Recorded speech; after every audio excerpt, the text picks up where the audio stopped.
do we feel about automation? Does anybody want to take a little stab at giving their opinion? Okay, this is a better question. How many of you think you'll be affected by automation? Can I ask one of you why? Does anybody want to answer why? I mean, because we want to affect everything we do. Can I ask what you mean by that? Okay, so let's say I order an Uber, right? And the driver's a robot. That's just one example of how it's going to affect me. Sure. Yeah, like let's say for ads and things like that, right? Like I'm scrolling, I click on a Nike ad, I don't buy anything. It's probably going to be an AI that'll show me that same product later on. You know what I'm saying? Sure. Okay, let me rephrase, because I feel like from what you answered, we think, I'll get to you just 1 second. I feel like when I said impacted, you think that automation will be present in your lives, but will not affect you. How many of you think that you're going to be replaced by a robot or AI system by 2030? Sorry. Were you raising your hand or? Potentially, yeah. Potentially? What are you in school for? Big data and business analytics. Big data and business analytics? And you think you're going to be replaced? Potentially. Okay. Sorry, what were you going to say? I was gonna say like you're saying with getting people to become a driver, I feel like the art of being able to have a casual conversation with somebody is gonna probably disappear. You know, you're only gonna be able to interact with people either through text or just people you know because you're not comfortable with them and not able to connect with them like quickly. Would you pay extra to have a human present in any of the services that you use? Would you pay extra to the Uber, to Uber? I'd say I have to wait until that were to happen because I wouldn't know what it's like. But at this point, most people probably don't have enough money to pay extra for certain services. So they would just like be by themselves and go on their phone or something like that. Do you press the select or the prompt rather for like quiet in the Uber? No. No. So you like talking to them? Would you care to tip the driver more if he's a human? Like, sorry to interrupt you, would your attitude to humans that work in jobs that are automated, that choose to work in jobs that are automated, would your attitude change to those humans? I would say, definitely, yeah. Can I ask why? Sorry, I'm picking on you. Well, I wouldn't tip like a robot or anything. Really? They wouldn't need it. Even if there are people behind it, Okay. But I feel like if you can learn about like a person with like their family or something like that, you might be more inclined to tip if they have like young kids or something like that. Versus like you don't know anything about like even if there is a person like beaming in or whatever, like you don't really know anything about them and answer. So I wouldn't really tip anything. Okay, I want to expand on that, not just for you. I'll stop. How many of you guys shop at Lush? Hold on, no one. Okay. Is that just a Canadian company? No, we have Lush in the United States, right? So you know how? Okay, I guess I'm just talking Did to. you say shop at Lush? Sorry? Shop at Lush? Do I? Did you say like? What was the last thing you said? No, like how many of you guys shop at Lush? Yeah. Like the store. What do I think? I'm not sure if anyone's heard of that. I don't know. Oh, Lush, like the cosmetics company. Like the bathrooms. Yeah. Lush. Oh yeah. Oh, you do? Yeah. You know how it says like, I'm just showing my my teenage or my Gen Z, I guess, traits. How many of you guys have seen like the people on the bottle or whatever, on the bath bomb that make the products, right? What if they're all replaced by robots? Does that change the way you shop? Would you prefer the companies that employ humans rather than robots in terms of like those types of brands? And again, the same question, would you prefer to pay more for that kind of service? Would you rather a human, a human provide you service than a robot? Well, we brought money up as an example. I don't think that any of us, especially now, have a pretty penny in our bank account. So how many of us would just like have to accept the reality that robots are for the future? I'll leave you with that question. So we have some statistics on the screen. And again, if you don't believe me, or you don't believe the statistics, or you think I'm exaggerating, please take a picture. Feel free to Google it, research it, fact check it. These are actually not up to date, and you'll see that automation statistics are from 2014. So I'm not cherry picking when I present this type of information. So we have 43% of businesses say they plan to reduce their workforce due to automation. Then we have 50% of businesses want to accelerate automation. Why is that? Maybe the pandemic, accelerated things, accelerated plans, made companies realize that they can't really rely on humans. Now, I didn't put it up here, but 14 to 80 million jobs are at risk of being automated. That's just in the United States. Worldwide, we're looking at 75 to 375 million, or as another statistic at the start, 400 to 800 million. Now, of course, as AI gets better, it's axiomatic at this point,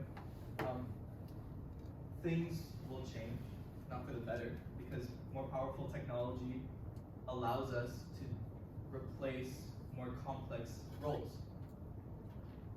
So let's do scenario number 3. And again, I want to spend a little bit of time, I want to linger on this topic because this is one of the reasons why I wanted to talk to all of you and why I wrote the book in the first place. Because let's take a look at accounting, for example.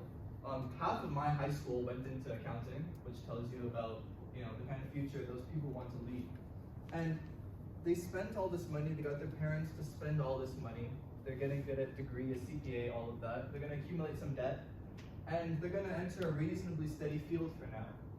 Now, what happens when AI takes away their job 1 or 2 years after they've really established themselves in a company?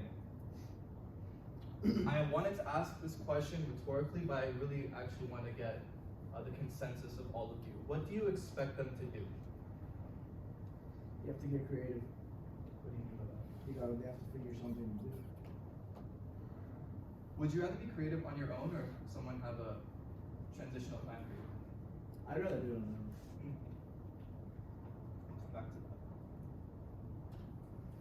So, what's your name?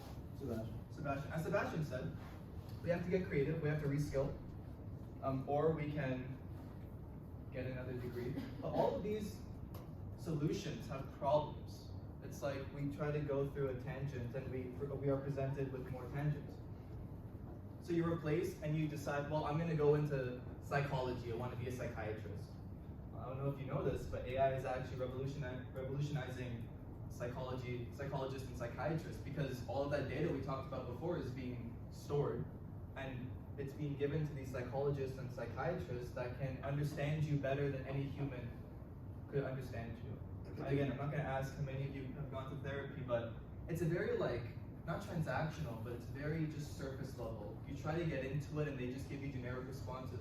But what if there's a technology that reads your heartbeat, understands your medical history, understands where you want to go, understands what's stressing you out, they bring up a topic and your heart rate raises? Wouldn't you rather that technology be giving you advice, be trying to diagnose you? How many of you have heard of IBM Watson? The Jeopardy winner, right? They actually want to use that for doctors. They want to test it out for doctors. And so we're starting to come to this point again, I'll reiterate, where the most complex jobs, lawyers, doctors, surgeons, they're being just automated away. Now again, I'll play devil's advocate. IBM Watson actually failed at being a doctor because it was, diagnosing people in the wrong way. So that's a failure, right? But again, trial and error is one thing, but the vision that these corporations, companies, governments have to replace these jobs that, I have many friends that dreamt of becoming a doctor, dreamt of becoming a lawyer. One of my friend's girlfriends wants to be a surgeon. What happens if she goes through all of this and then the job is just gone? What does she do? So again, that was just a long-winded way of saying, what does, the person who went from accounting to psychology do? Do they get another degree? Do they have to spend more money? Spend more of their parents' money? Okay, let's say that they reskill and they get creative. Why would they be the only one reskilling? So when I say that a job has been automated, I forgot to say, I don't mean like you go on LinkedIn or Indeed or AngelList or Monster, there's like a shortage of jobs. I mean, like, you're an accountant and you see no jobs at all in your field. So like, when you're getting creative, you're gonna say, well, maybe I can be a front-end web developer, right? That's never gonna get automated. And then you see that there's so much competition for front-end web development because everybody in accounting had the same idea. They're gonna have to reskill. What about back-end web development? What about engineering? It goes across the board. All those people that are replaced and displaced have to spread out. And then it saturates the job market even more. And then moreover, what happens when automation takes away front-end web development? Now all of those people have to find a new job. Okay, let's say that, you know, back in March of 2020, we really had no responsibilities, no priorities. We were allowed to do whatever we wanted. So let's say we did nothing, just lived off UBI, right? Universal basic income, $1,000 a month, as Joe Rogan said. Or would we be okay with that? No. You just want to stay at home, you know, do nothing? I'll tell you this. I didn't want to put this in because it's getting very bleak, but we'll see. So there was a company, I don't remember the exact company, I apologize for that. It was a company in the US that wanted to fire one of their older workers. They weren't allowed to under an ageism lawsuit. And so they allowed that worker to remain in the company, remain employed. They paid him $70,000 to $80,000 USD, but they gave him no work. Now, again, for Gen Z, that sounds like a dream, right? But this person died within 2 years because he had no work. He had nothing to do. His entire identity, his status was gone. Not just gone, taken away from him. He still had the money, he still had his family, he still had his house. He was still able to come into the office every day and just watch Netflix or YouTube. But he died within 2 years because he had nothing in his soul. So then, when we talk about a meaningless and purposeless life, it's not just that, it's what happens when the UBI fund dries up. How many of us got, actually that's a little personal question. I was gonna ask how many of us got stimulus checks, but let's say all of us did and we realized that, oh, it's actually not coming anymore. Who do we talk to? We all want stimulus checks, right? We could all use them. Tuition isn't free. So when it's our livelihoods at stake, and the UBI fund dries up, what happens next? See, this is the thing is, I'm presenting all of this information to you, and it's all well and good because I think most of you are listening, but no one's really giving us answers. I don't have an answer for you. When you ask me, well, what do we do, right? Which is probably a question a lot of you are considering. Like, why is he just talking about things that'll happen without giving us a formula? I don't have a formula. There is no formula.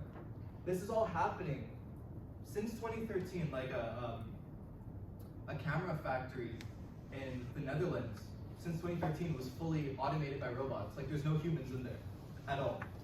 It's a lights out factory. That's what they called it. Like this is not just happening. Like I'm not saying 2025 is gonna happen. It's already happening, right? We as a generation that grew up with technology, we are severely underprepared for what's going to happen. And there's no one, not our parents, no offense, not our brothers and sisters. It's just we only have us to figure out what to do. So AI, as we know, as we've very deeply seen, is the Grim Reaper, right? It's being used to track us, stalk us, profile us, sell us in certain ways. It's being used to possibly kill us, to control us. And now, it's also being used to make our skills, our lives, our identities redundant, fungible.